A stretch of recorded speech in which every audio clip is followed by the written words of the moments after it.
Hey guys, tonight we begin our journey in the land where writing was born, taxes were invented, and more importantly for our sleepy purposes, time was first poured, quite literally, into beer jugs. Imagine this. The air is warm and dusty, and the mud brick walls of your courtyard still cling to the coolness of night. You wake not to the screech of an alarm clock, but to the low bleating of goats and the distant clatter of pottery lids being lifted. A faint scent of barley mash drifts through the air, half sour, half sweet. Clinging to the breeze like an old habit, you're in Uruk, around 3000 BCE, and the day ahead will be long, predictable, and, let's be honest, rather sticky. So, before you get comfortable, take a moment to like the video and subscribe, but only if you genuinely enjoy what I do here. And hey, post your city and local time in the comments. I love seeing where and when you're listening from. Now, dim the lights, maybe turn on a fan for that soft background and let's ease into tonight's journey together. You trudge barefoot to the morning grit, passing clay ovens and snoozing dogs, following the steady rhythm of everyday life, in a time before clocks or watches, or even the word hour as we know it. Sumerians still hadn't known when it was time to gather grain, tend the goats, or show up for temple duty. And for that, they relied on something deceptively humble, the beer jug. It's not glamorous. It doesn't tick. It certainly doesn't buzz. But the beer jug, the ceramic, sweat-stained, slightly chipped vessel of barley brew, was the heartbeat of a civilization. Time in Sumer was tactile. You could see it settling like yeast in a jug. You could hear it in the slap of sandals as workers arrived for their daily grain ration. And you could taste it, especially if your timing was off and the beer had already gone flat. Your neighbor calls out to you, waving a clay token. That little lump of marked clay, maybe shaped like a cone or a sphere, is a stand-in for a daily wage. Not money, no coins yet, but a symbol that says, hey, I showed up today. And when it's beer o'clock, an unofficial but deeply felt time of day, you'll trade that token in for your rightful portion of mildly intoxicating, nutrition-packed beverage. Breakfast of champions. Historians still argue whether the Sumerians fully grasped time as an abstract sequence, or whether they just followed ritual and routine until someone told them to stop. What's clear is that time was measured not by abstraction, but by repetition. Temple bells, sun angles, and yes, beer levels. You pass a priest sweeping the ziggurat steps, muttering something about shadows and sand. He's not grumpy, just focused. His entire morning revolves around the position of the sun hitting the edge of the temple tower. If the light touches the third carved brick, it's time for incense offerings. If it stretches to the fifth, well, someone overslept. Everything moves with an odd kind of fluidity. Slow, deliberate, and a bit fuzzy around the edges. Sumerians weren't obsessed with minutes and seconds. They were more concerned with whether it was time to thresh, or time to eat, or time to carry this extremely heavy basket of wet reeds across town without complaining. And it wasn't just adults. Even children learn timing through rituals. If you're a young apprentice, your whole day is defined by moments like when the scribe slaps the mat with his reed, or when the beer foam reaches the lip of the jug. Let's be honest, you probably wouldn't survive this. The sun is relentless. There's no coffee. Your break is squatting in a shaded alley, eating a crushed fig off a leaf. But somehow it works. People know where to be, when to chant, when to pour, when to pause. Time is embedded in the body, etched into muscle memory, like a well-worn path. And as strange as it may sound, there's a certain peace in it. You're not checking a phone or watching a countdown. You're watching shadows. You're watching sediment settle. You're listening for the change in birdsong that says the midday heat is arriving. The city breathes with a rhythm older than minutes. Everything unfolds in pulses, slow, syrupy ones, like thick beer from a tilted jug. You reach the grain depot, and a scribe there records your arrival using a stylus and a soft clay tablet. He doesn't smile, but he doesn't need to. He scratches a simple wedge and moves on. You get your barley. Later, that barley will become more beer, and the cycle of time, drinkable, trackable, delicious time, continues. Quirky? Absolutely. But in this dusty dawn of civilization, it works better than a sundial in the rain, or an iPhone at 1% battery. So as the sun climbs higher and the shadow on the ziggurat stairs shortens, you realize this city may not know the word clock, but it knows exactly what time it is. It's the time when people gather, when sweat starts to bead, when jugs are lined up in rows and tokens are clinked together like sleepy applause. It's the time, like always, for the day to begin. You're walking now past the edge of the temple district, into the humbler quarters where most people live and work.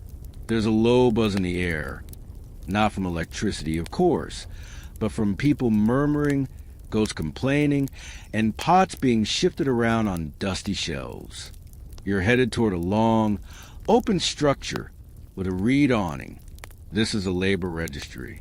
It's also the place where time starts to matter a little more, because this is where you're expected to show up at a very particular moment. Your feet crunch across packed earth as you join the others in line. Everyone carries a similar token, the little clay stub that proves they showed up today. But it's not a roll call. No one's checking IDs. Instead, the beer jugs tell the story. Literally, in front of you are large, sun-warmed ceramic containers, each one filled to a certain line with thick, frothy barley beer. The brew isn't filtered. There are floating bits. It's cloudy, but it's rich in calories, safer than water, and surprisingly effective at smoothing over any lingering tension from hauling bricks since sunrise. Sumerian beer isn't poured like your modern pint. It's ladled with a sort of humble reverence. And how much you get depends on who you are and when you show up. If you're on time, you'll receive your allotted portion, one band of beer, which is about a liter. If you're late, you might get less. If you're really late, the beer might be gone, already doled out to the early birds. And that's why you hurry. That's why everyone hurries. There's no wall clock.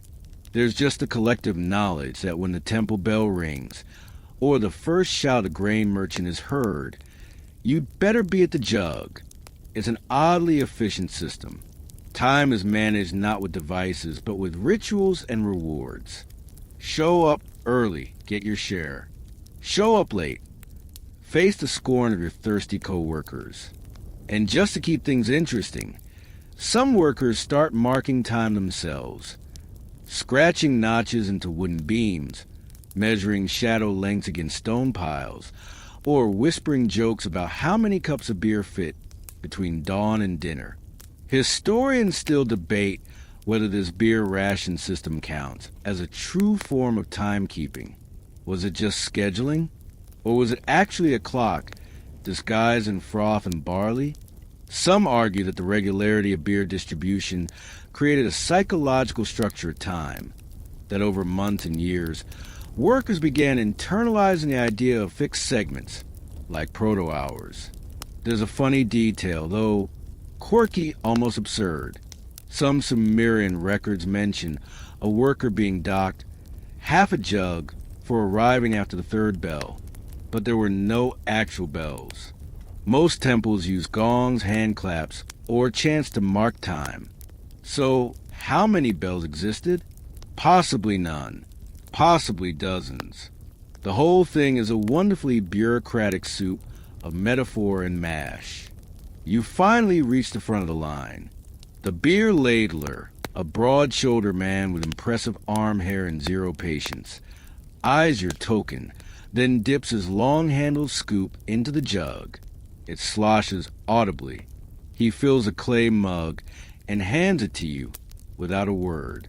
It's warm, slightly sour, and utterly refreshing after hours in the sun. This is more than a drink. It's your attendance record, your paycheck, your time card, and maybe, just maybe, it's also your calendar. You sit with a group under a palm-woven lean-to, sipping slowly, the clay mug cool in your hands. Around you, conversations drift like steam. Who showed up early, who slacked off, who got extra rations from a priest for hauling bricks without complaint. The whole community seems to revolve around this shared, delicious moment of measurement. And it's not just beer jugs that act as time markers. Bread, too, has its role. If you're part of a different work crew, say, baking loaves for temple offerings, you measure your shifts by how many trays go into the oven before the sun crosses a certain brick on the eastern wall. Some bakers have even scratched notches into the oven itself, tracking how long each batch takes to bake. But the beer is the heart of it. Everyone remembers beer time. It's a shared memory, a communal event, a way of saying, we were here, we mattered, we drank. There's a kind of beauty in that. No digital countdowns, no red blinking numbers, just a jug and a crowd, and the unspoken rule that time flows like barley through your fingers, gritty, slow, and vaguely sweet. As the sun tilts westward, workers begin to move again. Some head off to haul reeds or scrub temple floors. Others wait for a second ration. You, meanwhile, linger because you realize something. This daily rhythm, the lining up, the ladling, the sipping, isn't just about nourishment. It's structure. It's the ticking of the day, even if it never ticks. And as odd as it seems, there's something familiar about it. You might not use a beer jug to manage your schedule, unless you work in certain pubs, but the instinct is the same. To mark the passing of time with something tangible, to tie routine to reward, to know, somehow quietly, that this moment means something simply because everyone else shares it. You look around. The jugs are nearly empty. The workers are dispersing, and the man with the arm hair is already scrubbing out the bottom of the last container. Tomorrow, the jug will be full again. And the day will start anew, with the same routine, the same thirst, the same curious way of knowing what time it is without ever checking a clock. You stand up, shake the dust from your tunic, and walk back toward the market. Behind you, the echo of laughter and clinking clay fades like the last few drops in a cup. You're wandering now through the grain market, where rows of baskets overflow with barley, dry, nutty, and smelling vaguely of sun-baked earth. This is the lifeblood of the city. Not gold, not silver, barley. And the reason? Because barley gives you two sacred things, bread and beer. You've already had the beer. Now you're about to learn how barley, beer, and math teamed up to shape the very concept of time. As you step between the traders, you hear them barking out quantities, rattling off numbers, not like 6 pounds or 3 kilos, but things like 2 silas or 1 ban. Units you don't recognize, but ones that everyone here seems to understand down to the last crumb. You reach a stall where a girl, no older than 12, is using a small wooden board to show her father how many jugs of beer need to be brewed for tomorrow's workers. On the board are little clay counters, some shaped like cones, others like flattened discs representing different quantities. This is barley math in action. See, the Sumerians weren't just brewers or bakers. They were meticulous record keepers. And when you're measuring out rations of beer to hundreds of people every day, you need a way to organize time and quantity. So they create a kind of proto-spreadsheet made of tokens, tablets, and occasionally a goat-shaped stylus. Historians still argue whether this counting system was designed for inventory or for timekeeping. But when beer is distributed at specific intervals, and when workers are expected to show up based on how many jugs are owed, the line between math and time starts to blur. You crouch near a pile of beer jars, their sides marked with small vertical lines. Each line represents a ration. The more lines, the bigger the promise. And when the beer inside reaches a certain level, it's time, literally, to hand it over. But here's the weird part. Some jugs weren't just containers. They were calculators. Imagine trying to calculate 3 portions of beer for 8 workers while kneeling in a sun-drenched hut with no paper, no pen, and possibly a fly trying to land in your ear. That's where these lines came in. You'd rotate the jug, match it with a token, and bingo! Time to distribute. There's a fringe theory that some beer jugs were even weighted in such a way that they tipped when a certain amount was poured out. A kind of drunken hourglass, if you will. While there's no hard proof of that, the idea makes you smile. Picture a priest watching the jug tilt and declaring, "Ah yes, the 3rd pour hath ended. Time for mid-morning hymns." You follow the girl as she helps her father etch symbols onto a clay tablet using a sharpened reed. The symbols look like tiny bird feet or upside-down umbrellas, but each one tells a story. How much barley was milled, how long it's been fermenting, when it should be poured. This isn't just bookkeeping. It's a calendar, a schedule, a map of the day in grooves and wedges. And this beer wasn't all the same, either. Some rations were thicker, almost like porridge. Others were smoother, more refined. The kind of brew you'd offer a priest or a noble, not a reed hauler, who smells like swamp sweat. So even the type of beer had a sense of hierarchy, and with that, an implied time and place for each version. You pass a brewer's corner where a large vat is bubbling softly. The scent hits you, yeasty, warm, slightly sour. A man stirs with a wooden paddle, humming to himself, and you watch as he sprinkles crushed dates into the mix, not for flavor, but for fermentation speed. Because timing isn't just about distribution, it's about production. In Sumer, brewing was a science cloaked in tradition.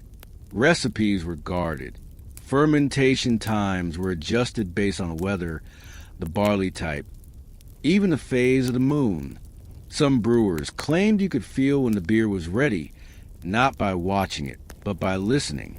When the bubbling slowed to a certain rhythm, it was time to stop.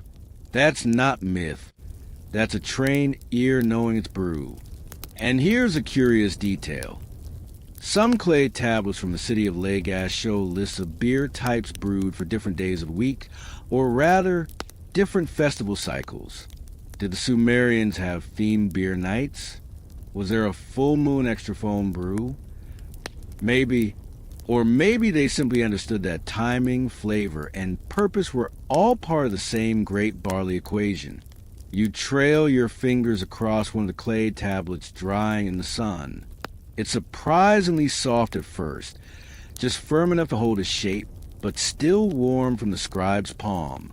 The wedges and strokes tell a story of a dozen jugs, a festival, and exactly 24 workers who will need their share tomorrow. It's humbling. This was their spreadsheet, their calendar, their to-do list, a tablet with a message that could outlive the person who scratched it in. You sit on a sun-warmed stone and watch the traders pack up for the afternoon. The girl with the tokens finishes her task and slips the board into a reed basket. Her father pats her on the head. Their day of barley math is done. And yours? You're starting to realize that what looked like a simple ration system is, in fact, the heartbeat of a functioning city. The beer jug is a clock. The tokens are timestamps, and your mug, now resting on the ground beside you, once held something far more powerful than fermented grain. It held a schedule, a rhythm, a promise that you were here, that you mattered, and that time, strange, warm, yeasty time, was ticking right along with you. You wander away from the marketplace, the warmth of the barley beer still softening your limbs, and find yourself drifting toward a quiet part of town where older men sit cross-legged, heads bent over strange assortments of small clay shapes. This is where the real nerds of Sumer hang out, not scribes, but counters. You pause in the shade to watch one of them push tiny tokens across a dusty mat like he's solving a riddle only the barley gods understand. And, in a way, he is. These small clay tokens, cones, discs, cylinders, some even shaped like animals, are the ancestors of writing. But more than that, their early attempt to grasp time, schedule labor, and organize life through objects you can hold in your hand. No calendars hanging on walls here. Instead, you get a goat-shaped token, and know you've got temple duty tomorrow. You get a flat disc. That's your sign to show up for barley hauling at midday. This is Sumerian timekeeping, primitive, yes, but also strangely intuitive. The system is so old, so tactile, so absurdly cute, it would almost make a modern office manager weep. Tiny baked things used to tell grown adults where to be and when to show up. And somehow it worked. You squat next to one of the men and watch as he places a cone and 2 discs into a small clay envelope. Literally an envelope. The tokens go inside a hollow lump of clay that's then sealed shut and marked on the outside with what's inside. It's like sending a memo to your future self. Here's what this person is owed. Or in our case, here's what time they're expected. Historians still argue whether these token envelopes, called bully, were purely transactional or also used to manage time. But imagine you're a temple administrator juggling laborers, harvest cycles, and offerings to multiple gods. You can't rely on memory. So you encode your expectations in baked dirt. It's bureaucratic. It's brilliant. It's a bit like hiding a sticky note inside a mud pie. You follow a young boy, probably an apprentice scribe, who carries a fresh set of tokens toward the central granary. On his belt, he wears a little pouch, bulging with strange shapes. He's basically a walking to-do list. At the granary, time starts to thicken again. Workers unload baskets of barley while 2 administrators compare tokens, tallying quantities against what they see. But they're also watching the sun. The granary has a narrow slit high in one wall. When the light reaches a far corner, it's time to switch shifts. Time, here, is shaped by multiple things. The shadows on a wall, the weight of barley, the number of tokens in a pouch. It's layered, inconsistent, and completely dependent on context. You begin to notice that no one in Sumer says, it's 2 o'clock. Instead, they say, when the sun touches a well, or when the beer is halfway gone. It's not abstract. It's physical, sometimes even edible.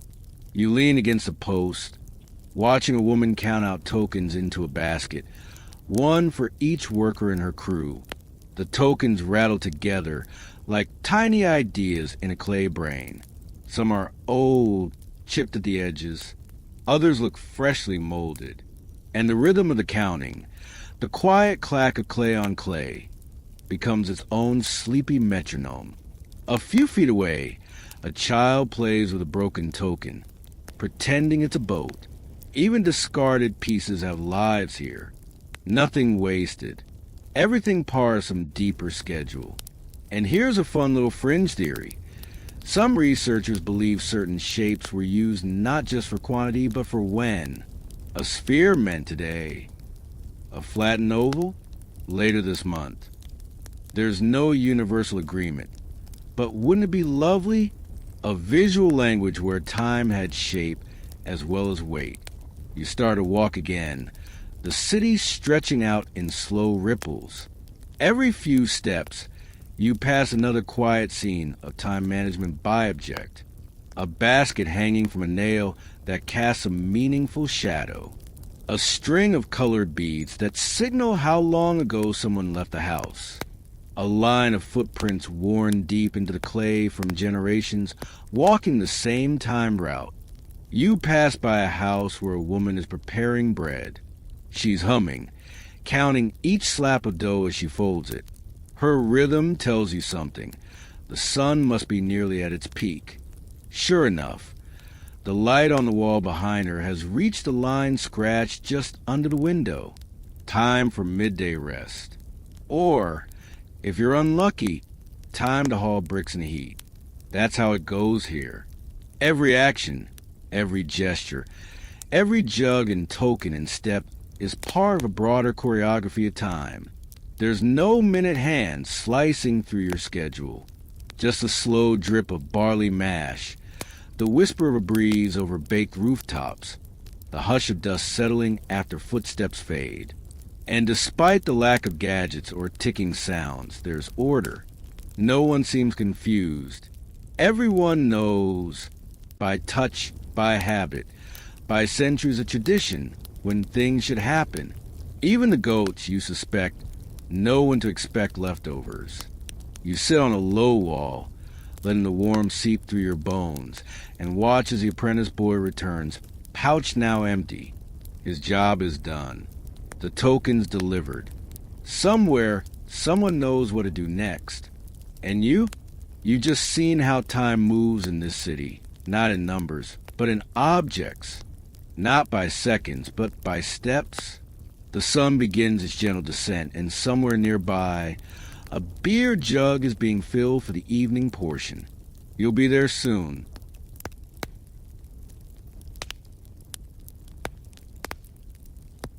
You're walking again, this time with the afternoon light softening into that gold dust hue that only Sumer seems to get right. The heat has finally eased a little, and shadows stretch like sleepy cats across the baked streets. You follow one in particular, a long, slanted shadow cast by a towering structure up ahead. It's the ziggurat. You've seen it from afar all day, its sun-bleached mud brick steps rising above the city like a half-finished wedding cake. But now, as you approach, you begin to notice the true function behind the monument. Yes, it's a temple, but it's also something much more practical, a giant divine sundial. Sumerians didn't build tall things for fun. Every inch of the ziggurat was meant to do something. Reflect light, direct flow, point to stars, or, in this case, tell you what part of the day you were trudging through. You step onto the lowest tier, the bricks warm underfoot. Near the staircase, a priest sweeps methodically, his robes brushing the edges of engraved bricks. He glances at the length of the shadow cast from a cornerstone and makes a subtle nod. That angle? That's afternoon prayer time. The ziggurat doesn't tick, but it points. Every sunbeam and shade tells a story. You sit quietly near the base, and for a moment, all is still. Then you hear them. Faint chants drifting down from the upper terrace. The priests are in session, and their rituals, like everything in this place, are ruled by the slow, gravitational pull of time. Not digital time, but celestial time. Historians still argue whether the ziggurat's placement was primarily spiritual or scientific. Was it built for the gods' pleasure, or to track the passage of the seasons? Maybe both. Or maybe the gods or the passage of time. You climb slowly. Each level of the structure grants a broader view of the city. A patchwork of rooftops, barley fields, reed canals, and dusty courtyards. As you reach the middle platform, you notice carved grooves in the floor. Not decorations. Measuring guides. Shadow lines. These marks are worn but still sharp. Priests, amateur astronomers in robes, have used them for generations to track the movement of the sun across the sky. Certain ceremonies only begin when the light reaches a specific groove. Others only end when the shadow of the temple pole hits the far eastern wall. It's no coincidence. The temple clock doesn't strike, it glides. You imagine a priest standing here 1,000 years ago, watching the sun with narrowed eyes, mumbling about how the shadow came too soon last week, and threw off the entire incense offering schedule. A divine scheduling conflict, if you will. But here's the fun part. Some of these grooves aren't even about days. Some are seasonal. One deep notch, chipped in with clear intent, only aligns with the sunset during the barley harvest festival. Another marks the summer solstice, a high holiday when even the laziest goat herders bother to show up for blessings. You reach the top platform. The view is wide and slow, like time has stretched just to give you this moment. A brazier smokes in the corner. A priest kneels, laying out small offerings, figs, barley cakes, maybe a tiny clay lime for dramatic flair. You don't speak. You don't need to. Just watching is enough. Below, the city moves in miniature. Groups shift along paths. A child runs, chasing a hoop. A pair of donkeys nap against a wall. And over it all, the shadows, growing longer, cooler, more definite. They inch like syrup down the sides of the ziggurat, confirming what you already feel in your bones. The day is winding down. One of the priests, older, with a voice like dry leaves, calls out a phrase that probably translates to, "Now is the hour of the third breath." It sounds beautiful, even if you have no idea what it actually means. Sumerians didn't break the day into 24 hours. Not yet. Instead, their hours were more like chunks tied to rituals and tasks. Roughly morning, mid-morning, noonish afternoon, and dusk. But here's the cool bit. Many believe these chunks were loosely based on how long certain common actions took. Cooking flatbread, walking the canal, pouring a full jug of beer. Time was felt, not divided. You descend the steps. The brick's cooler now. The sun dips behind the rooftops, and temple shadows stretch halfway across the plaza. Another priest steps out to light a torch, not because it's dark yet, but because it's about that time. You begin to notice that people here don't even say later or soon. They say things like after the fourth chant, or when the canal cools, or when the third jug empties. It's all poetic, and just vague enough to work. Back in the courtyard, the marketplace is quieter now. The barley scales have been stowed. The beer jugs are refilled for tomorrow. And the tokens, oh, the tokens, are stacked neatly, waiting for the first worker to arrive with the dawn.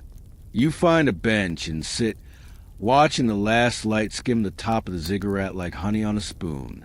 This city may not have clocks, but it has rhythm. It has ceremony. It has perfectly timed beer pours and shadow rituals that have been followed for centuries. And somehow, without ever glancing at a screen or checking a wrist, you know exactly what time it is. Time to rest. You wake, or maybe you never really slept, just as the city stretches into morning. There's no alarm clock, no shrieking rooster, but still, the air shifts. It's cooler, tinged with that just before dawn blue, and somewhere off in the maze of sun-baked streets, someone rattles a ceramic jug like they're shaking the world awake. You follow the sound, not out of curiosity, but because in Sumer, the beer jug is time, and you don't want to be late. The man you find is a brewer's assistant, young, tired, with barley flour smudged across his cheek, and a pace that says he hasn't stopped moving since the moon rose. He's hauling a string of clay jugs toward the workers' quarter, each one sealed with a reed plug and smeared with mark, a crescent, a dot, a small squiggle. These aren't decorations. They're timestamps. Sumerians didn't just brew beer, they tracked it. Every jug had to sit for a certain number of days to ferment just right. Too early and it's sour. Too late and it's vinegar. And trust me, nobody wants vinegar beer at the end of scorching shipbuilding canals. So the marks, they're clever little things. Historians still argue whether they represent numeric values or days of the week. Not that the Sumerians had weeks as we know them, but the point remains. These brewers didn't just know time. They stored it in clay, on purpose. You trail him down an alley where the morning hasn't fully arrived yet, just pale hints of it stretching along walls. He passes a few other early risers, a potter shaking straw out his beard, a reed weaver mumbling about back pain. But it's the beer that matters this hour. The assistant stops outside a storage hut. He swings open a low door and reveals shelves. Rows upon rows of jugs sit like a dusty calendar made of clay and yeast. Some are clearly newer, wet clay, tags dangling. Others are marked with heavier seals, maybe ready for distribution. He leans in, checks a few, and sets 3 aside. Today's batch. Ready now. Here's the kicker. Each jug gets issued based on when it was brewed, sure, but also based on when it will be consumed. That's right. Sumerians weren't just tracking the past with their beer. They were scheduling the future with it. It's like this. Workers show up to build a temple. They get paid in rations, which include beer. The overseer hands them a token. Remember those tiny clay coins we saw earlier? Which tells the assistant which batch to fetch. And if you try to sneak yesterday's beer today, good luck. The brewers have a system. They always have. And that brings you to the jug system itself, which, let's be honest, is weirdly sophisticated. Some of the larger jugs have volume marks scratched into them, not measurements like liters.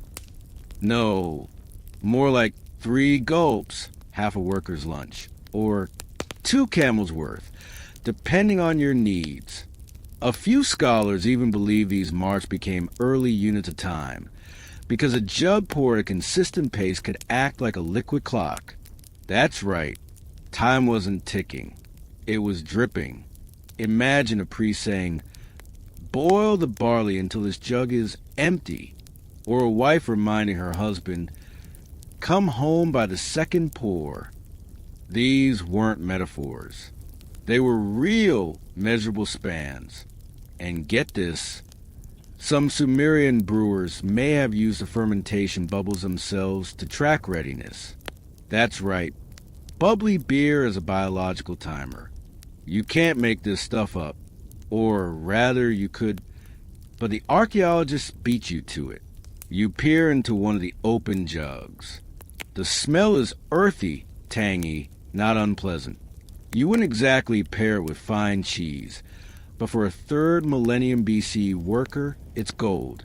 And not just for the buzz. It was safer than river water, loaded with calories, and sometimes even flavored with date syrup or herbs. But what's truly mesmerizing is this. By using beer to mark and manage time, the Sumerians created a kind of social schedule, a rhythm. Morning started with the first pour. Midday breaks were judged by how full or empty the jug was. And festivals? Oh, festivals were planned entirely around when the good batch would peak. Time flowed like the drink itself. Thick, necessary, a little messy. You step back from the storage room, watching as the assistant stacks his choices onto a reed mat and secures them with a length of twine. He hefts the bundle onto a cart, and just before he wheels away, he smirks and says something that probably translates to, "Better not spill this." That's tomorrow's prayer beer. It hits you then. This wasn't just about keeping a schedule. This was belief, devotion. Even gods needed the right brew at the right time. Historians still argue whether these systems were intentionally designed as timekeeping tools or if they simply became such over centuries of repetition. It's the old chicken or beer question. But one thing is certain. When the city's rhythm depends on fermentation, the brewmaster becomes a kind of oracle. He doesn't just mix ingredients. He predicts the future. The sun is climbing now, light catching on the glistening jug handles. You follow the cart back toward the workers' square, where men are gathering in clumps, yawning and stretching, some adjusting their linen wraps. Others already angling for a first sip. Tokens exchange hands. The assistant matches marks. 1 jug for 3 bricks. 1 jug for 5 logs carried. 1 jug for surviving another day in the dust. It's a beautiful chaos. And beneath it all is time, brewing, bubbling, and being passed from hand to hand.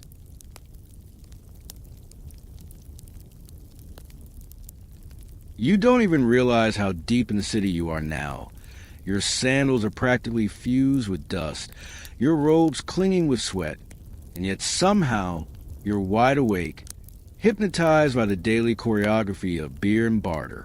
Because here's the odd thing. Beer jugs aren't just payment.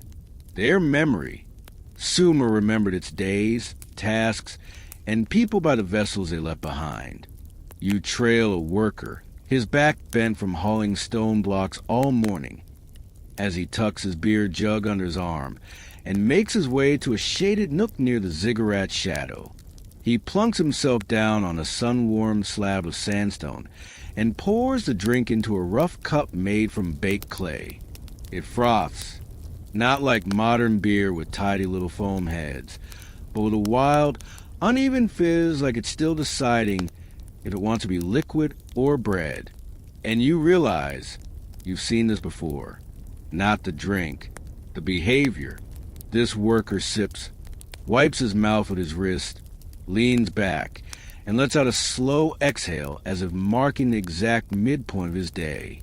A liquid sundial, right there in his cup.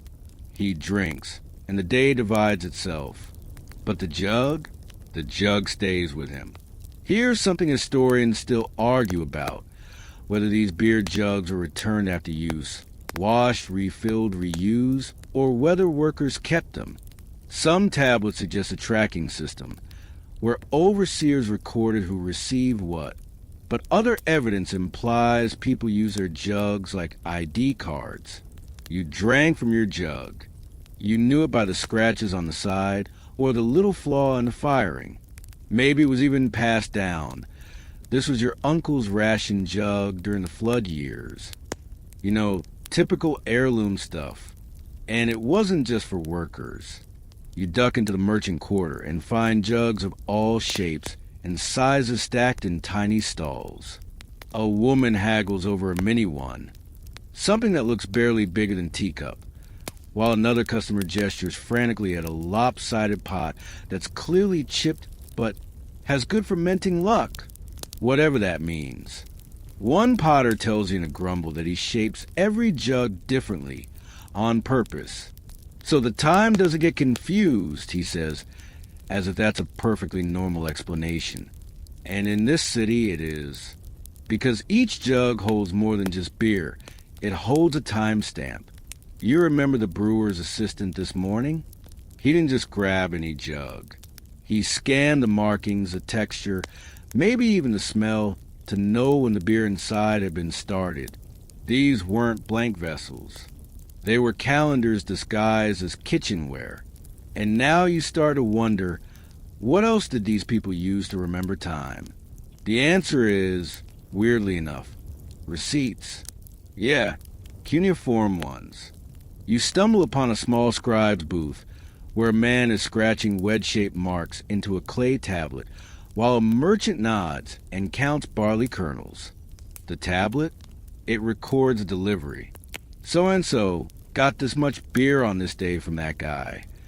It's like an ancient Uber Eats order, but more permanent, and the tablet will dry, harden, and be stored in a bin alongside 100 others, each one whispering its own tiny moment of time.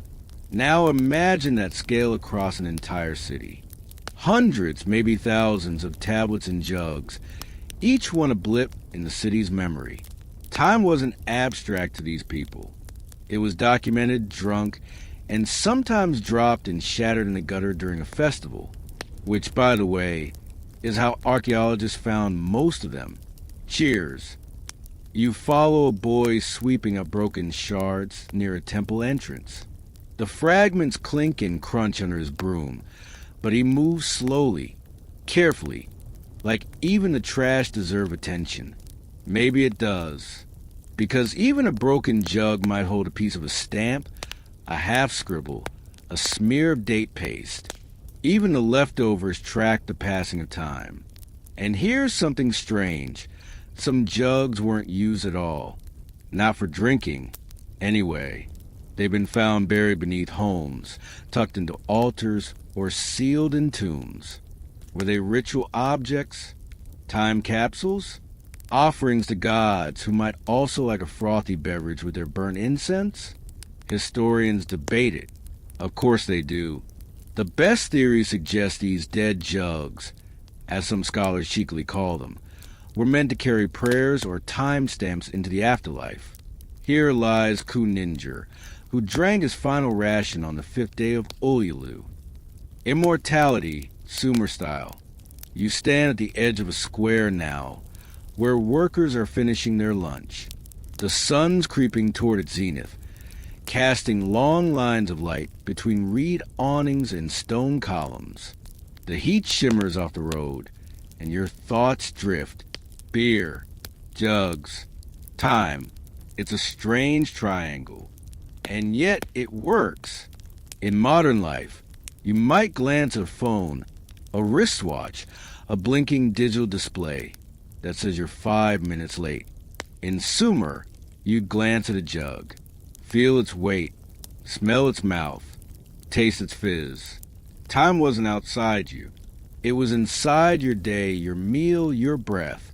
You pass a priestess holding a small jug with engraved zigzags, symbols for water, but inverted. A sacred brew, maybe? She gives you a nod, the kind that says, yes, time is passing, but not for you right now. And just like that, you slow down, because you get it now. You're not just watching history, you're drinking it. There's a peculiar hush around the brewing district now. Not the hush of silence, but the sticky molasses-like quiet of afternoon heat, where time stretches like honey over warm bread. You walk slowly, past rows of clay tanks, and that familiar roasted scent of barley malt curling into your nose again, a little sweeter this time. The brewers aren't shouting orders anymore. They're just watching, waiting, because this is the sacred in-between moment, fermentation.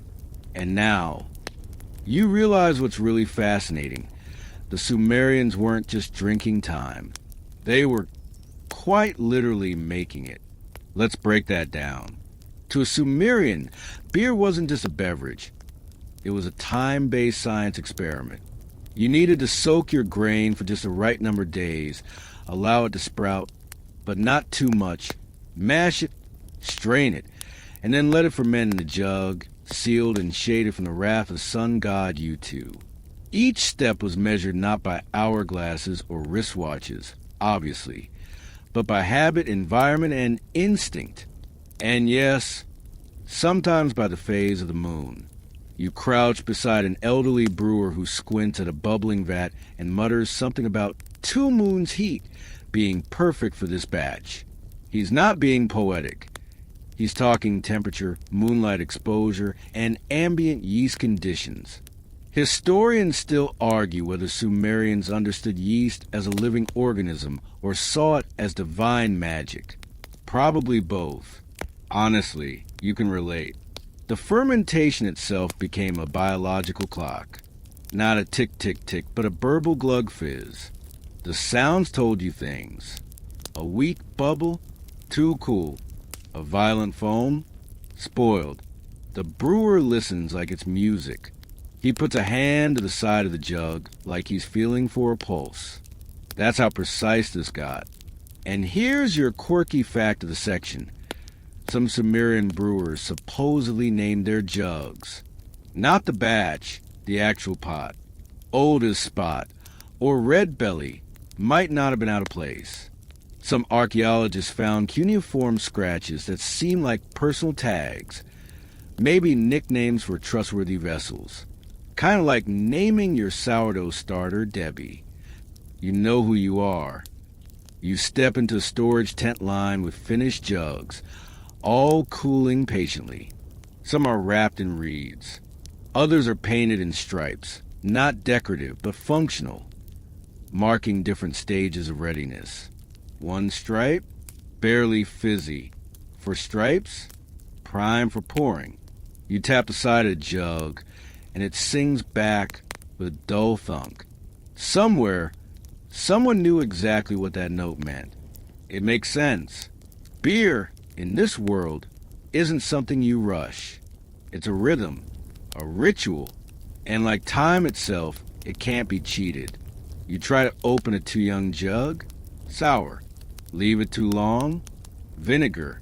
Everything has its moment, and Sumerian brewers knew how to wait for it. But what's even more mind-boggling?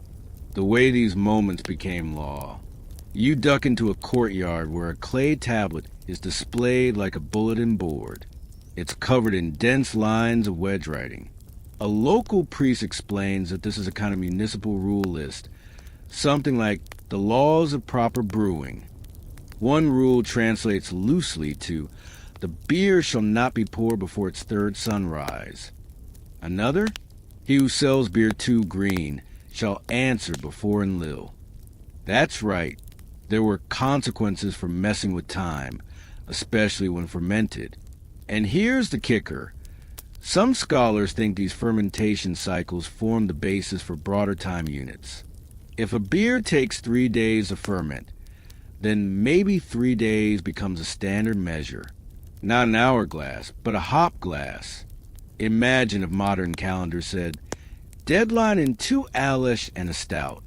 There's even some speculation that different jugs, by shape or maker, mark different time lengths. A short, fat jug might mean a 2-day brew. A tall, thin one, for days.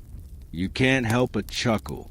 It's like carrying around a calendar made of ceramics. Hey, what day is it? Not sure, but red belly here is almost done fermenting. So probably Thursday.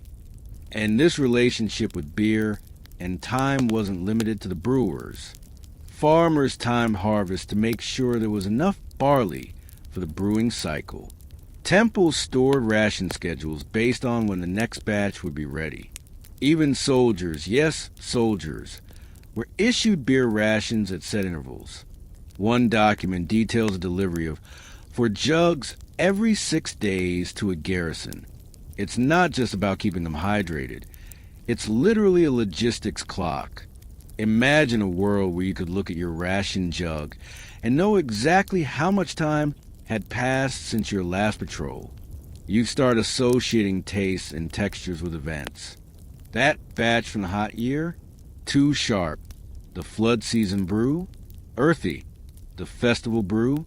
Extra strong and slightly suspicious. In fact, during major festivals, brewing shifted entirely. You sneak around the edge of a temple district and find an open-air brew site. Rare, probably only used for special religious batches. They're stirring with sacred sticks. No, seriously, only certain sticks are allowed. Carved with mythological creatures, bound in dyed reeds. The brew is thicker. It smells almost like honey and fire. You ask one of the workers why it's different. For the gods, she says. They like time sweeter. You resist the urge to ask how she knows. Probably safer that way. But here's what it means. These people saw time as something flavored, something textured. A festival time brew didn't just mark the day. It tasted like the day. You couldn't fake that.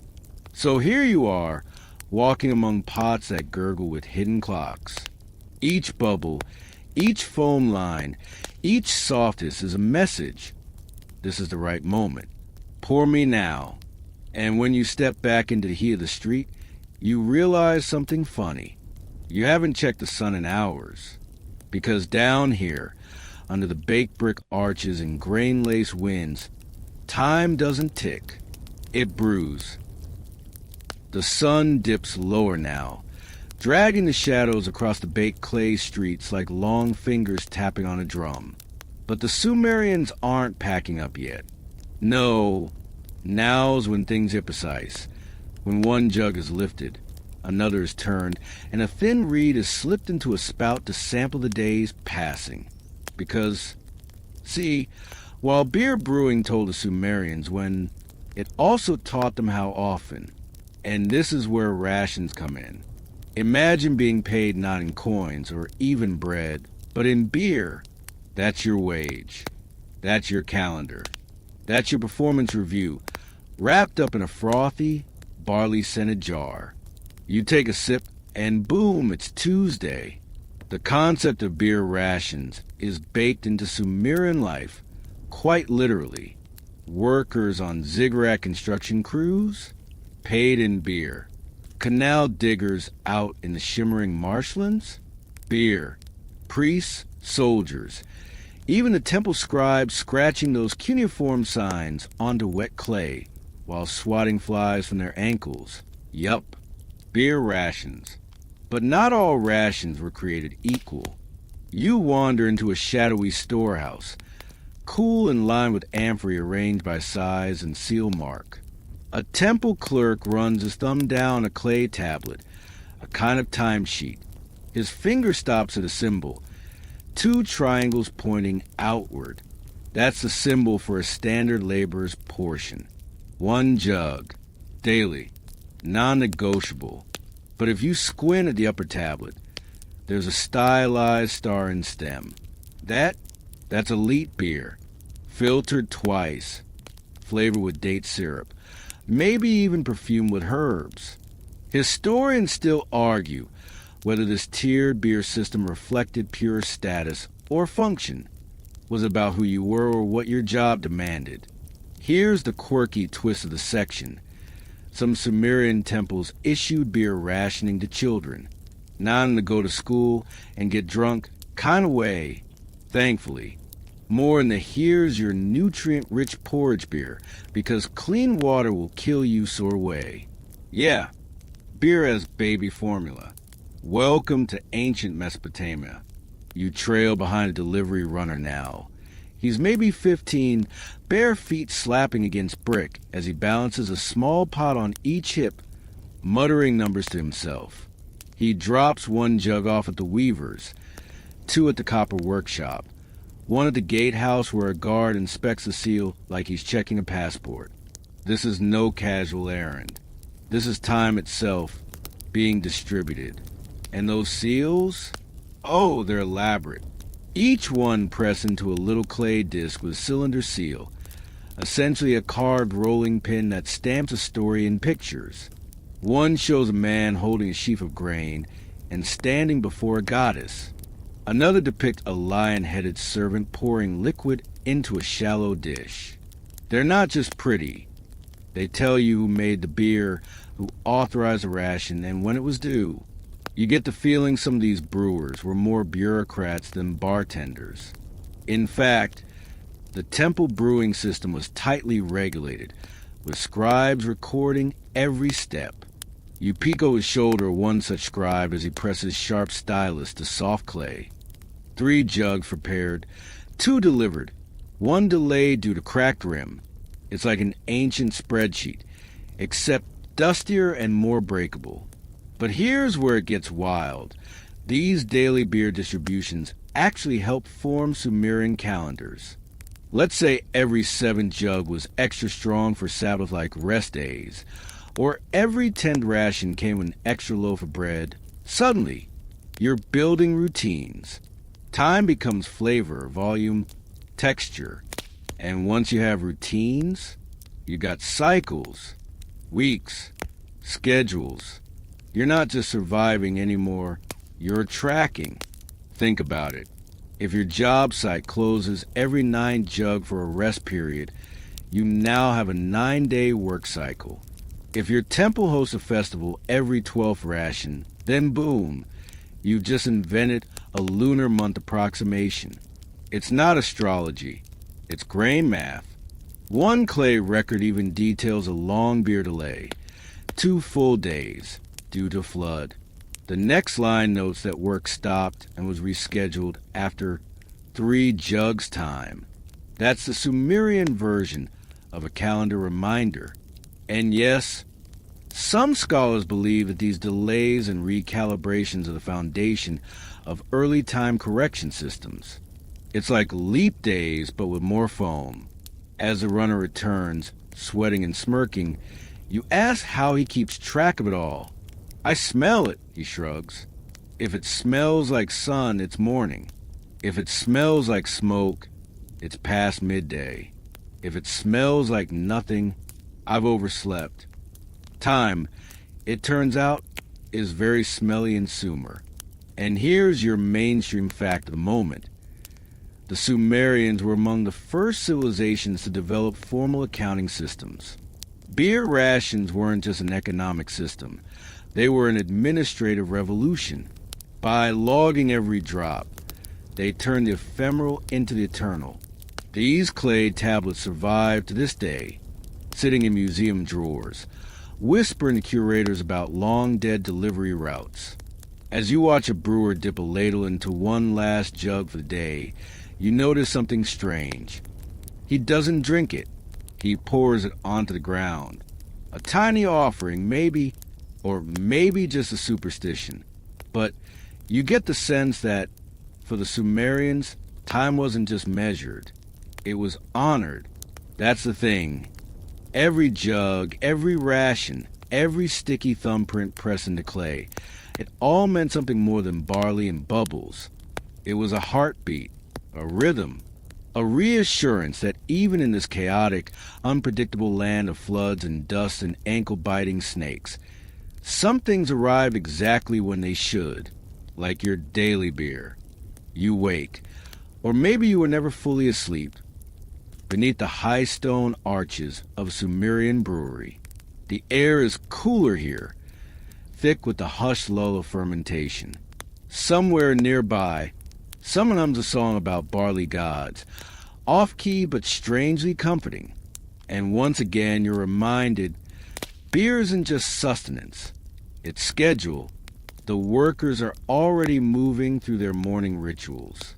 No clocks, no bells, just instinct and fermentation bubbles. A jug tips, a pot clinks, and someone mutters, "That's 4 days since last harvest." They know. Somehow, they always know. And that brings you into the day's quiet marvel. The brewing cycle as timekeeper. It's surprisingly consistent.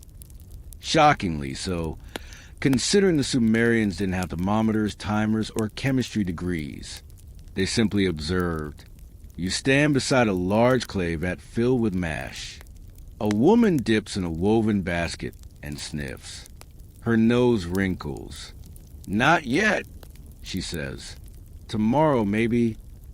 She doesn't mean tomorrow in a poetic sense. She means literally about 24 hours from now. This phase always takes that long. Every time.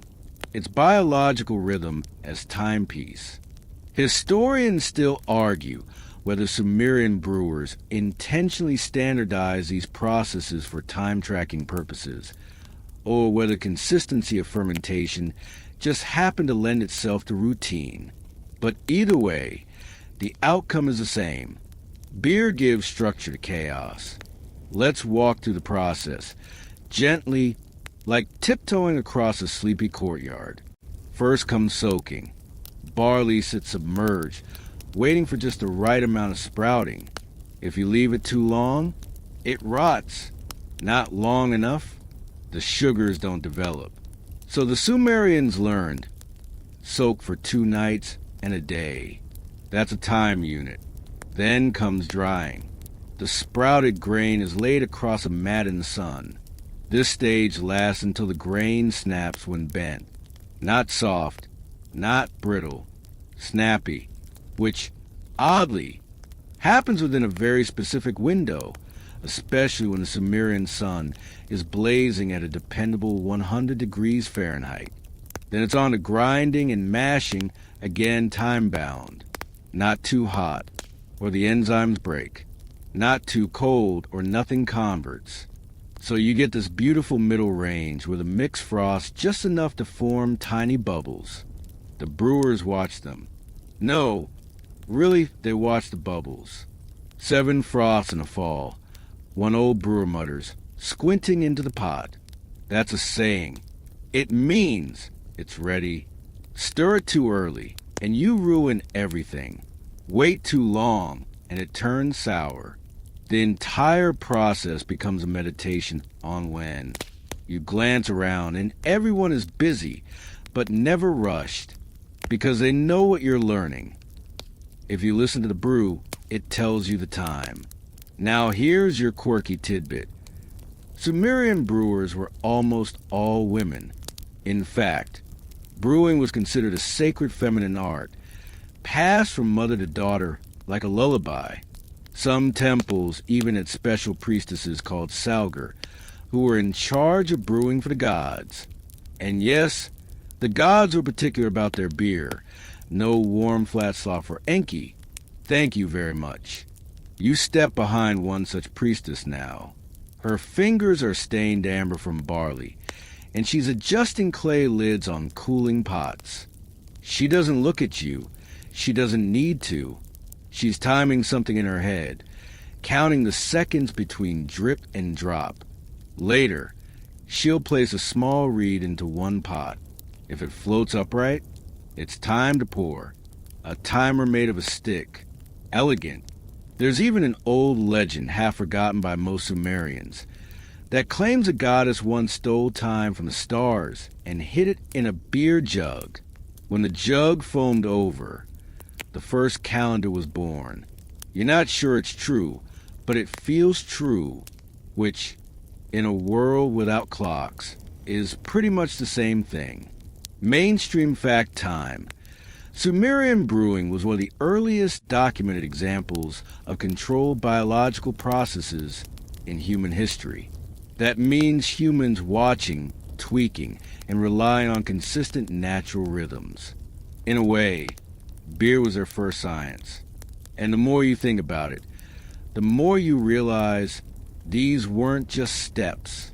They were hours, days, weeks, measured not in numbers, but in aromas, textures, and warmth beneath the fingertips. Back in the courtyard, a young apprentice is being quizzed. How many sleeps before the third fermentation? 5, he says confidently. And how do you know? He points to his wrist, where someone's drawn tiny marks with ink. Each time the sun hits here, I count 1, like the shadows say. A sundial to 2. Clever.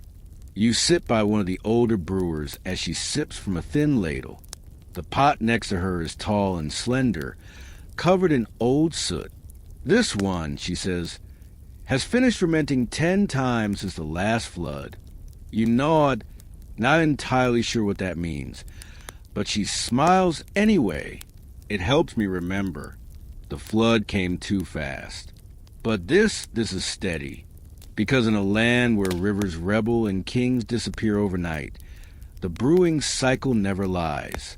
It's always there, bubbling, cooling, pouring, a heartbeat in barley. And just as you're about to drift, she lifts her ladle again and whispers, "For more days until the goddess smiles." You're not sure which goddess she means, but you believe her. The heat clings to your skin as you move toward the grain storage sheds, rounded, sun-baked structures packed with sacks of barley and emmer wheat. The air smells like dry husks and old rope. Somewhere in the background, another pot froths. And here in this dusty half-shadow, Sumerian society reveals one of its better-kept secrets. the scribes who turned beer into a calendar. You see him now, back hunched, reed stylus in hand, squinting at a clay tablet.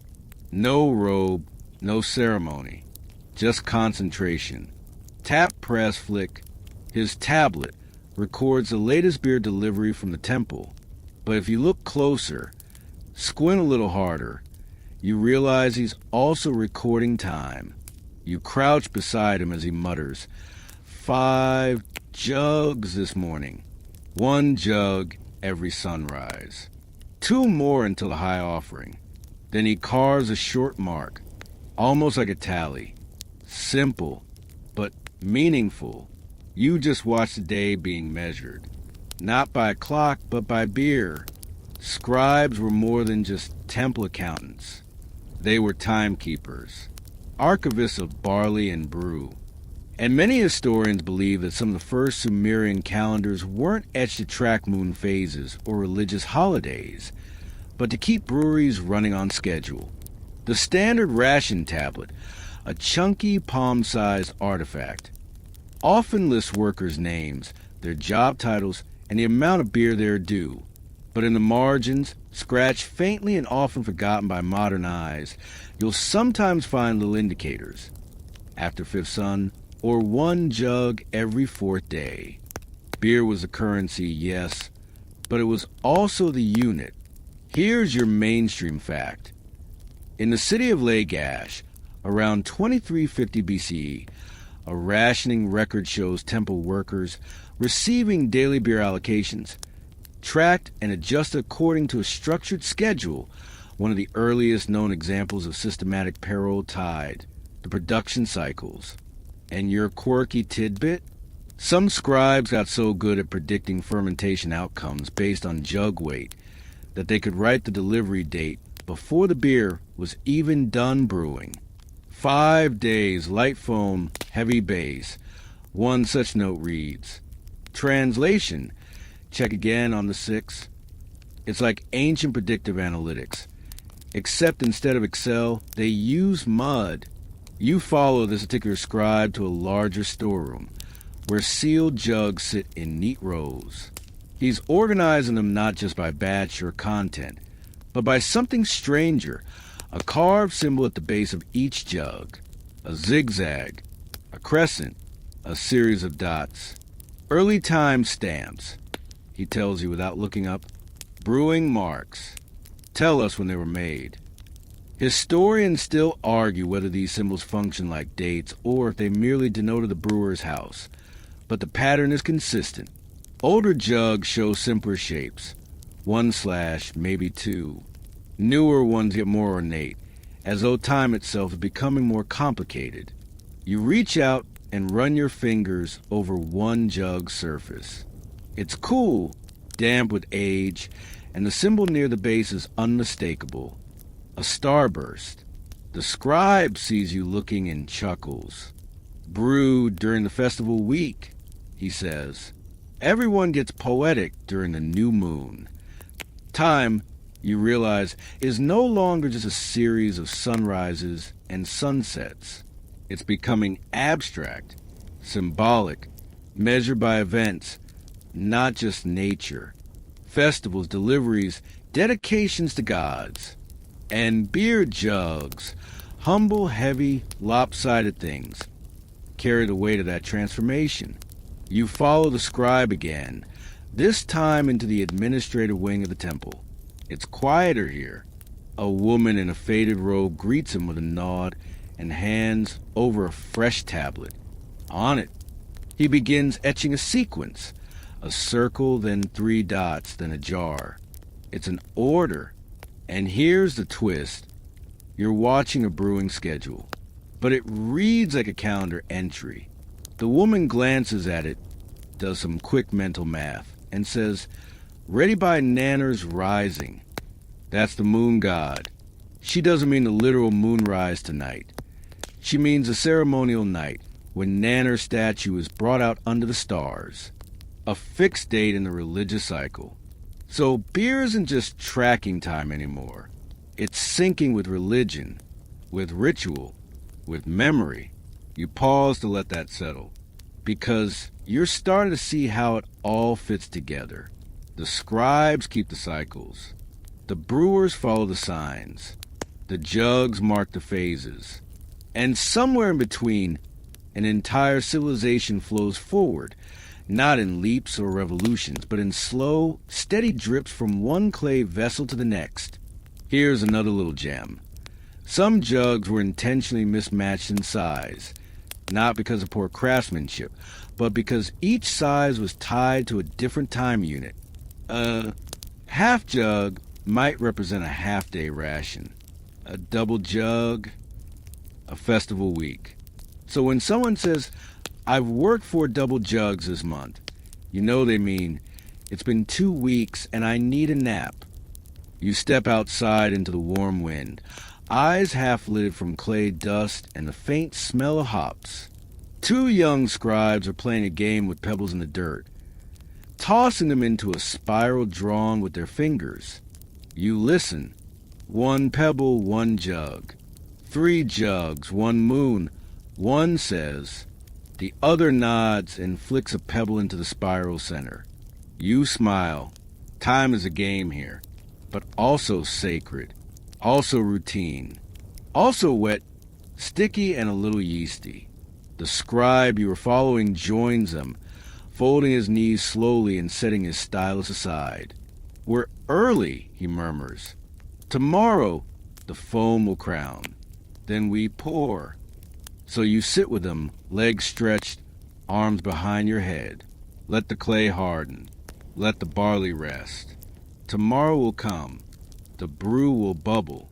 And someone, quiet, focused, will scratch another tally into wet clay. The day drifts toward dusk now, and the glow softens across the rooftops of UR. Somewhere nearby, a temple bell chimes, slow and hollow, like a yawn from the heavens. You shuffle toward the city's edge, where brewing gives way to something more rhythmic. Seasonal change. Not dramatic or epic, just a subtle shift of air, of shadows, of when the beer tastes just a little more sour than last week. Sumerians didn't have wall calendars. No 12-month grid with a cat picture. Instead, they had barley cycles, temple feasts, rising floods, and of course, jugs. You arrive at one such seasonal hub now. A narrow courtyard ringed by clay ovens and drying racks. A woman squats near a wide pot, hands buried in pulpy grain, humming a tune that sounds suspiciously like a countdown. 15 days since Enki's high feast, she mutters. Sun's leaning. Time to brew low. Low? You blink. She grins, wiping her brow. Cooler nights, slower ferment. Lower the foam, raise the shelf life. And just like that, the weather becomes a calendar entry. Here's your mainstream historical fact. Ancient Sumerians divided the year into 2 major seasons, summer and winter, each marked by different agricultural and brewing tasks. Summer was associated with harvesting and quick brewing, while winter brought slower, deeper ferments and storage rituals. The brewers knew this not because of any solstice ritual, but because of the taste. They could sip a jug and say, "Ah, the sun's hanging lower." You try it, tilting a half-warm clay cup to your lips. It's sour and nutty with a grassy edge. Mid-turn brew, the woman says, right between seasons. Sumerians were nothing if not observant. They didn't measure time by seconds. They tasted it, smelled it, squished it between their fingers. Every brew had a timestamp, not written in numbers, but in flavor. And as you watch the woman scoop the mash into woven strainers, you realize she's not just cooking, she's adjusting the year. "Strain now, or you'll lose the chill," she says. The wind's shifting. You glance up. Sure enough, a breeze rustles through the palm fronds. A small boy runs past an armful of reeds, laughing, "New shades coming." Here's your quirky tidbit. Some Sumerian brewers used spiderwebs stretched over clay rings to test air moisture and predict fermentation times. Too dry, web stays tight. Too humid, time to shift the pots inside. Modern science? Meet ancient weather app. But it wasn't just practical. It was also mystical. Over in the corner, an older man, clearly more priest than brewer, is arranging small offerings near 3 sealed jugs. These will wait, he says softly, for the return of the dark star. The dark star? You arch a brow. He nods toward the sky. The one that hides behind the moon. When it shows, the bitter jugs open. Historians still argue whether this refers to Venus, a lunar eclipse, or just temple mythology. But for the Sumerians, celestial motion wasn't separated from brewing schedules. The skies told them when to drink, when to fast, when to make the thick stuff. The man continues. We don't open these until the flies vanish. That's how you know the air's ready. You glance at the jugs, each sealed with a waxy compound, marked with a crescent and what looks like a dead bug. Charming. Fly beer, he says. Sacred. Bites you back. You move on. Around the corner. 2 boys argue over a stick drawing in the dirt. It's a crude calendar, a spiral made of dots. You lean in. Each dot's a brew day, the taller one says. See? That's when the sun turns. That's when the moon sleeps. That's when we stop giving Dad beer. The other boy scoffs. Dad never stops. You chuckle and trace the spiral with your finger. It doesn't look precise, but it feels right, intuitive. You remember that the temple jugs had similar spirals carved at their base. Maybe these weren't just decorative. Maybe they mapped seasonal shifts, not just religious cycles. Sumerians didn't abstract time, they embedded it. In jugs, in taste, in spiderwebs. And when your dad passed out, you wander to the riverbank now, where women are rinsing the leftover husks in wide baskets, washing out the old sun. One says, her voice melodic and tired. Next week's moon brew once clean starts. The language of time is metaphorical here, but it works. You can feel the shift. The smells change slightly, less sweet, more earthy. You hear fewer birds. The air leans toward stillness. One of the women holds up a twisted reed. When this curls the other way, she says, the yeast goes quiet, and she drops into the basket without another word. You take a seat by a low stone wall, pressing your palms into its warm surface. Behind you, the brewing hum has settled into a low murmur, a rhythm, not frantic, not chaotic, just patterned, measured, steady. That's the heart of Sumerian time, not ticking clocks or deadlines, but flow, like the beer, like the river, like your own breath right now, slow, drawn out, dusted with sleep. You glance up one last time at the sky. The sun's almost dipped, and in the haze, you swear you see a faint shimmer near the moon's edge. Maybe the dark star? Maybe just heat and imagination. Doesn't matter. The brews know. The jugs know. And you? You're learning. Time isn't what the clock says. Time is what your body remembers. You find yourself back near the temple steps now, where shadows stretch long like sleepy cats and the air turns amber. There's a sense of winding down, not from exhaustion, but from ritual. You feel it, not just around you, but within you. The rhythm of the Sumerian day, which started in chaos and clay, now pulls you gently toward the realm of the sacred. Tonight, it's not a festival, not a sacrifice, just a weekly beer reckoning, when the temple stewards check what was brewed, what was consumed, And what's mysteriously missing? You lean against a half-carved lion statue as a young scribe carefully rolls out a clay tablet. It's studded with little wedges. Cuneiform, you know that by now. But it's not poetry or law. It's inventory. Here's your mainstream historical fact. Sumerians developed cuneiform writing primarily for record-keeping, especially grain and beer distribution. Before they wrote myths or laws, they were busy writing about booze. The tablet lists quantities with stunning precision. 32 jugs to the east guardhouse, 12 to the river port, 2 held back for lunar chill. Lunar chill? You smirk. Even accounting comes with a little mystery. Isn't this exhausting? You whisper to the scribe. He shrugs. Exhausting is losing track of who stole a jug from Enlil's share. Fair enough. And here's a quirky tidbit.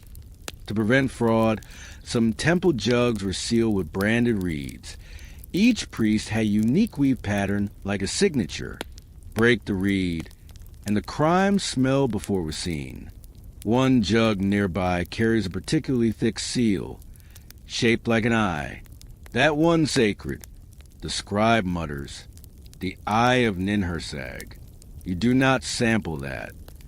You nod solemnly, mostly because you've been sampling everything else all day.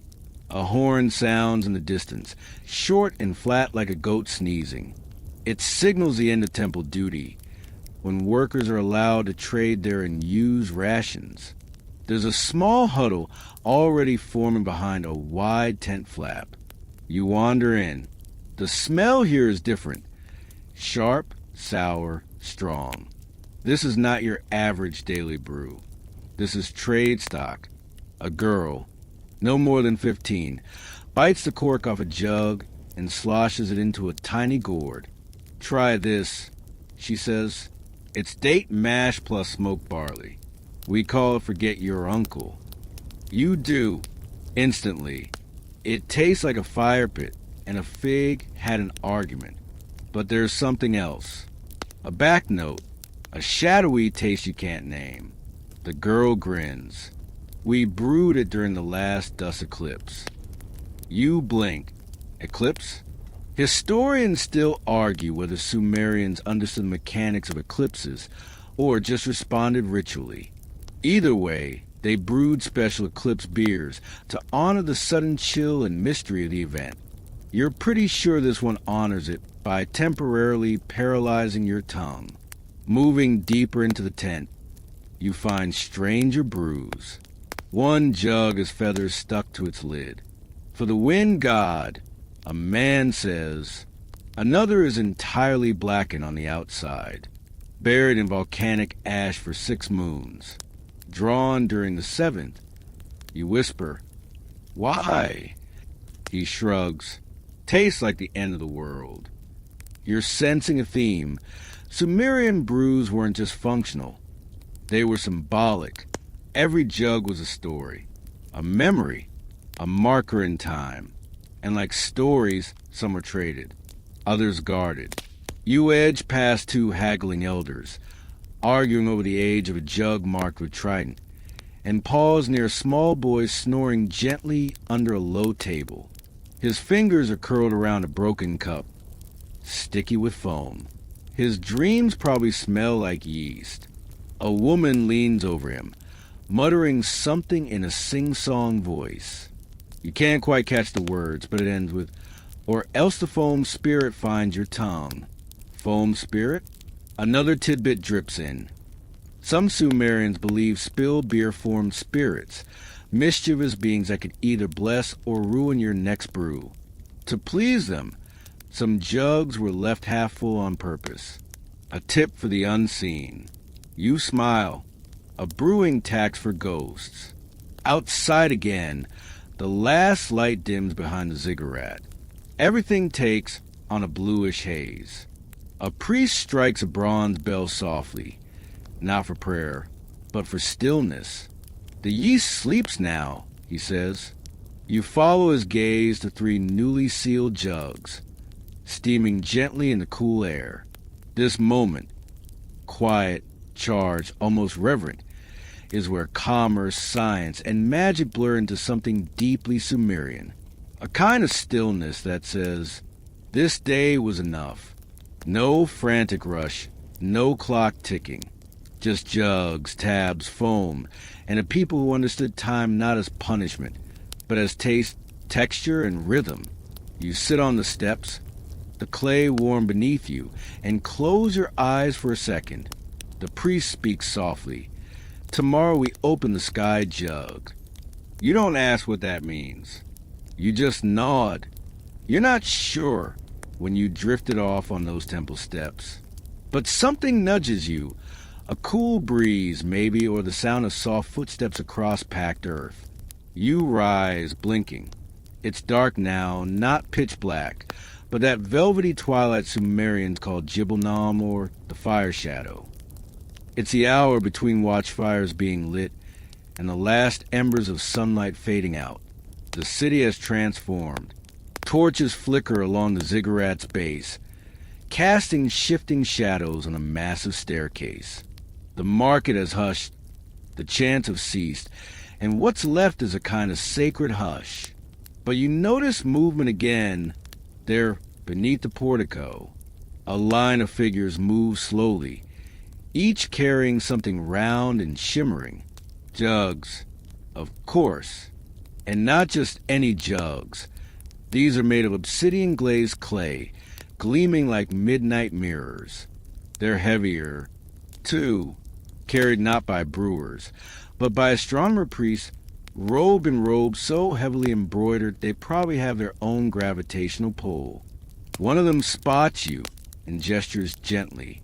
Against all instincts you follow. The jugs are arranged in a perfect circle, 12 of them, a ring under the stars. You're now in the astronomy courtyard, a place even many Sumerians never entered. The sky overhead is dazzling, not from stars alone, but from meaning. Every twinkle seems to signal something. Every constellation has a ledger. Here comes your mainstream fact. The Sumerians were among the first people to track lunar and solar cycles for calendrical purposes. Their star charts, etched on clay, predate Greek and Roman astronomy by centuries. The sky for them was a divine balance sheet. Each jug in the circle represents a month, not abstractly, literally. Each one was brewed with ingredient harvested during its namesake moon, then sealed and aged under celestial alignment. These are the sky brews, a priest whispers. Our year in taste. You crouch beside one jug. A faint scent of clove and mud rises from a pinhole vent. What happens to them? He points to a large bronze bowl at the circle's center. One drop from each. At the solstice. You let that settle. Time in Sumeria wasn't only watched, it was brewed, blended, and swallowed. A whisper at your side. Some say the taste predicts a year to come. Ah, yes, and here's your quirky tidbit. There was a ritual in which priests would sip the final blend and record their facial expressions as omens. Laughter meant prosperity. Gagging meant drought.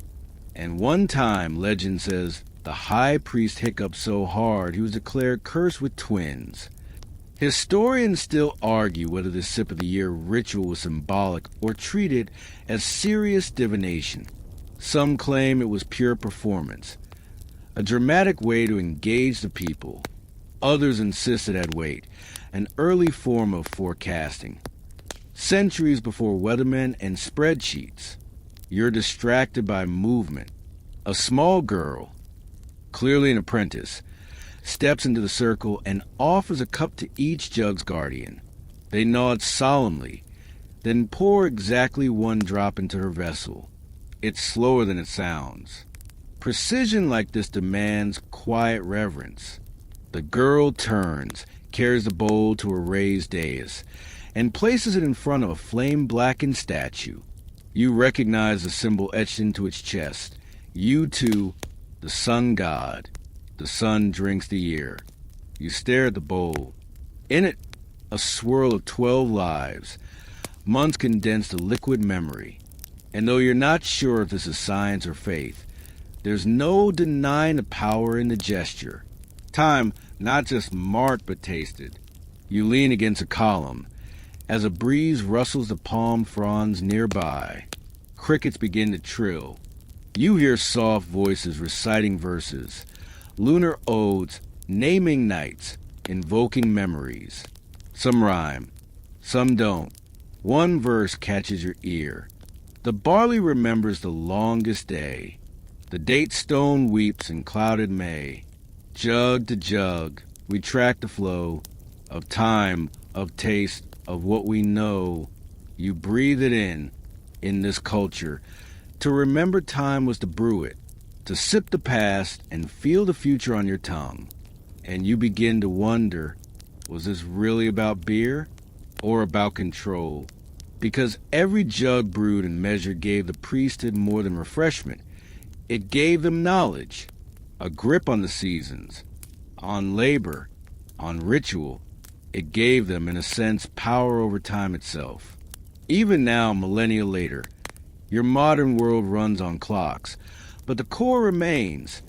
Time is still quantified, scheduled, and yes, occasionally enjoyed with a drink. The priest beside you exhales softly. They say the jugs grow heavier when the year is sorrowful. You frown. They weigh the same. He nods, but you feel it different. It's a poetic lie. Or maybe a truth deeper than fact.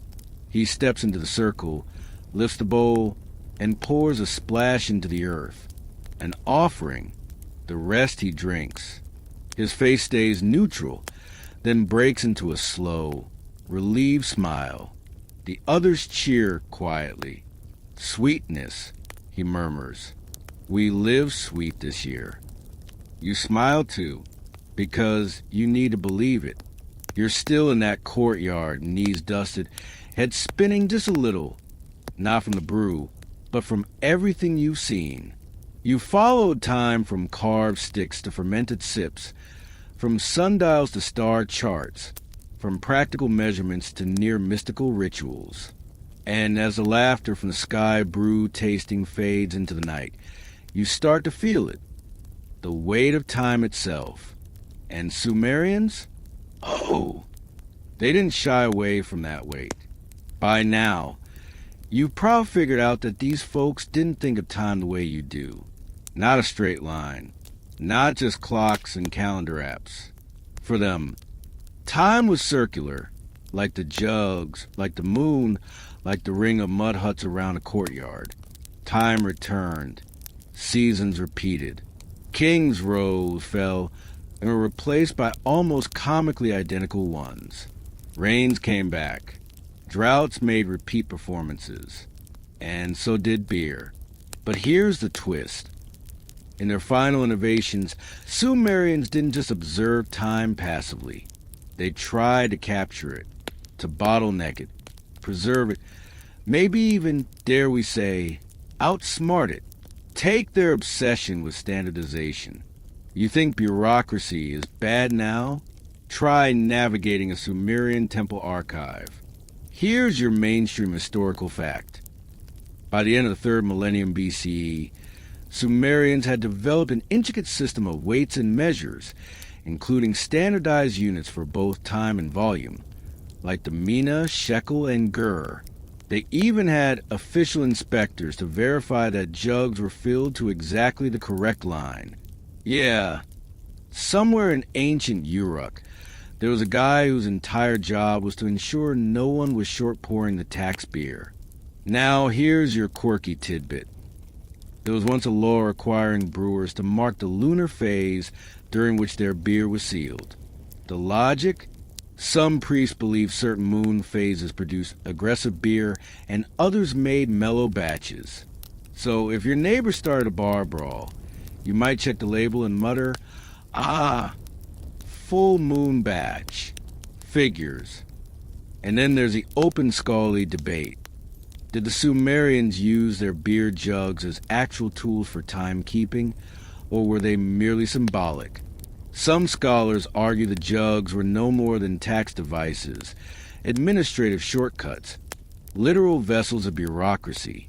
Others insist the alignment of jug volume, moon phases, and work cycles points to something far more deliberate. A system, a calendar in liquid form. You shift slightly. One of the older priests is drawing something in the dirt, a diagram. You squint. It's a spiral, 12 notches, 3 loops, a tiny jug drawn in the center. You blink. It's not a star map. It's time. Their time. Not just tracked, but embodied. It's strangely beautiful. Then the priest does something unexpected. He gestures for you to approach, and he hands you something cold and smooth. It's a tiny clay tablet, no larger than a credit card, inscribed with delicate wedges. You turn it over. There's a date, an emblem of a jug, and one word you manage to recognize. Sudug, pleasant taste. A beer receipt. Time, flavor, and economy on a tablet that might outlive everyone in the room.